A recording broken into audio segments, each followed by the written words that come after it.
കാര്യങ്ങളൊക്കെ എനിക്ക് പറഞ്ഞു തന്നിട്ടുണ്ട്. അപ്പോൾ ഞാൻ പറയുന്ന തെറ്റുകളുണ്ടെങ്കിൽ മുദ്ര മാറ്റി തരാൻ പറഞ്ഞു.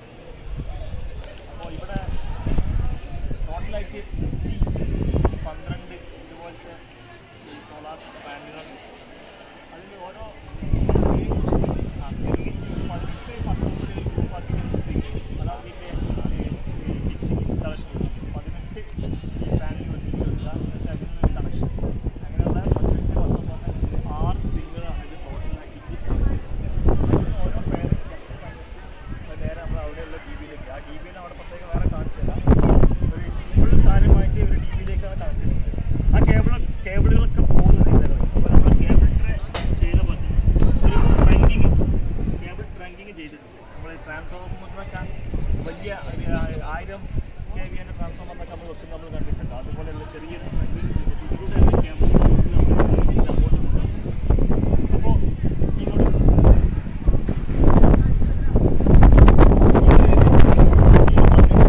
അതിൻ്റെ കണക്ഷനാണ് ഈ ബോക്സ്. നമ്മൾ അവിടെ പറഞ്ഞ ടി വിയിലേക്ക് പോകും. ഈ ഒരു ബോക്സ് നമ്മളൊരു എനർജി മീറ്ററെല്ലാം പോലെ കവറിങ്ങെല്ലാം ചെയ്തിട്ട് IP65 ആണ്. വെള്ളമൊന്നും കയറില്ല, നല്ല ക്വാളിറ്റിയുള്ള സാധനം തന്നെയാണ്. അതിൽ നിന്ന് നമ്മൾ ഈ ട്രങ്കിങ് ത്രൂ ഉണ്ടോ ഇതിലൂടെയാണ് നേരെ അങ്ങോട്ട് പോകുന്നത്. അതുപോലെ സെയിമാണ്. അതുപോലെ ഈ ഒരു ഏരിയയിൽ അങ്ങനെ ടോട്ടൽ 6 സ്ട്രിങ്ങാണുള്ളത്. പിന്നെ ഇവിടെയുള്ള ഇതിലെല്ലാം എർത്തിങ്ങിൻ്റെ ഭാഗം എല്ലാ പ്ലാനുകളും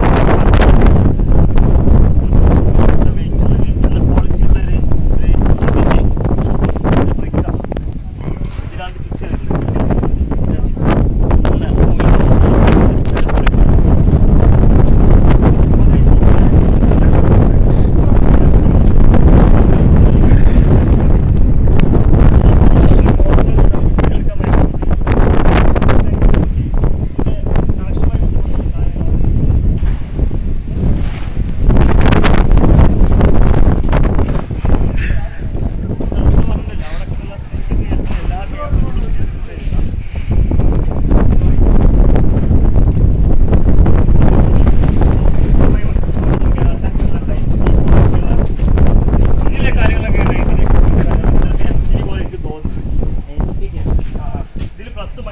DC വരും അല്ല, DC വന്നിട്ട് ഇത് സ്വിച്ച് പ്രൊട്ടക്ഷൻ വേണ്ടിയിട്ടാണ് വെക്കുന്നത് കാര്യമായിട്ട്. ഇത് നേരെ ഇതിലേക്ക് വരും.